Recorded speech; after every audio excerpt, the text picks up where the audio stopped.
ఇవాళ పెంచిన కరెంట్ ఛార్జీలు తగ్గించాలని డిమాండ్ చేస్తూ వామపక్ష పార్టీల ఆధ్వర్యంలో అసెంబ్లీ సమావేశాలు జరుగుతున్న సందర్భంగా ఇక్కడ నిరసన కార్యక్రమాన్ని చేపట్టడం జరిగింది.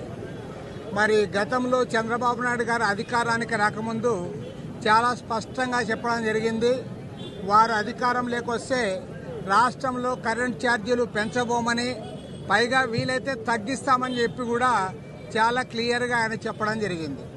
కానీ ఇవాళ ఇప్పటికే 6,072 కోట్ల రూపాయల భారాన్ని ప్రజలపై, విద్యుత్ వినియోగదారులపైన మోపారు. రేపు డిసెంబర్ నెల నుండి వసూలు చేయబోతా ఉన్నారు. అదేవిధంగా మరో 11,820 కోట్ల రూపాయలు ఛార్జీలు పెంచడానికి ఇవాళ అభ్యంతరాలు తెలియజేయమని చెప్పి ఎలక్ట్రిసిటీ రెగ్యులేటరీ కమిషన్ వారు కోరారు. వామపక్ష పార్టీల తరఫున, అదేవిధంగా రాష్ట్రంలో ఉన్న ప్రజా సంఘాలు, వర్తక వాణిజ్య సంఘాలు అందరం కూడా ఇప్పటికే అభ్యంతరాలు కూడా తెలియజేయడం జరిగింది. పైగా నిన్న మంత్రి గారు అసెంబ్లీలో చెప్తా ఉన్నారు, స్మార్ట్ మీటర్లు మేము పంప్ సెట్లకు పెట్టాము అని. అంటే పంప్ సెట్లకు పెట్టామంటే దాని అర్థం ఇవాళ ఏవైతే గృహ వినియోగదారులు ఉన్నారో వాళ్ళందరికీ కూడా ఈరోజు మళ్ళీ స్మార్ట్ మీటర్లు పెట్టడానికి కూడా సిద్ధమవుతా ఉన్నారు. ప్రతిపక్షంలో ఉన్నప్పుడు ఒక మాట, అధికారానికి వచ్చిన తర్వాత మళ్ళీ మాట మార్చి ఇవాళ అదానికి లొంగిపోతా ఉన్నారు. మిమ్మల్ని అనాల్సింది ఏం లేదు.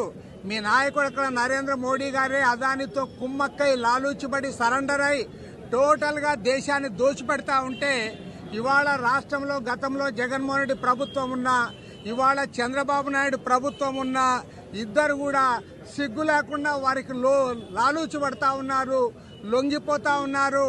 కాబట్టి 1,000 కోట్ల రూపాయల భారాన్ని ప్రజలపైన మోపడానికి ఇవాళ స్మార్ట్ మీటర్లు పెట్టబోతా ఉన్నారు. కాబట్టి స్పష్టంగా చెప్తా ఉన్నాం. పైగా విద్యుత్ సంస్కరణలు అని చెప్పి మీరు అసెంబ్లీలో వాదులాడుకుంటా ఉన్నారు. ఇద్దరు కూడా అదే పని చేస్తా ఉన్నారు. ఇద్దరు కూడా అదానితో కుమ్మక్కవుతా ఉన్నారు. దాని పర్యవసానంగా ఇవాళ స్మార్ట్ మీటర్లు పెట్టి 1,000 కోట్ల రూపాయల భారాన్ని విద్యుత్ వినియోగదారులపైన మోపారు. పైగా ఇవాళ తెలుగుదేశం పార్టీ చెప్తున్నదేమంటే ఇదంతా జగన్మోహన్ రెడ్డి గారి పాపము, 2022-23 ఆ సందర్భంలో వచ్చాయి కాబట్టి వాళ్ళ మీరు శాపమే ఇది అంటున్నారు. నేను అడుగుతా ఉన్నా, ఎవరికి శాపమైంది? ప్రజలకు శాపమైంది.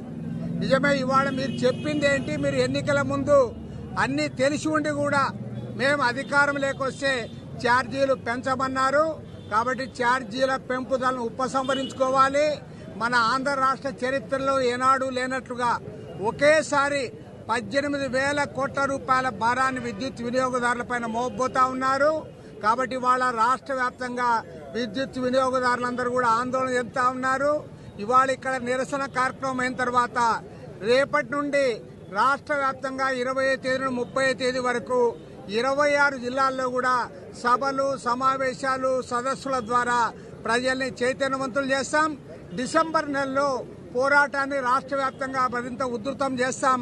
పెంచిన కరెంటు ఛార్జీలు తగ్గించేంత వరకు కూడా మా పోరాటాన్ని కొనసాగిస్తామని ప్రభుత్వాన్ని హెచ్చరిస్తా ఉన్నాం.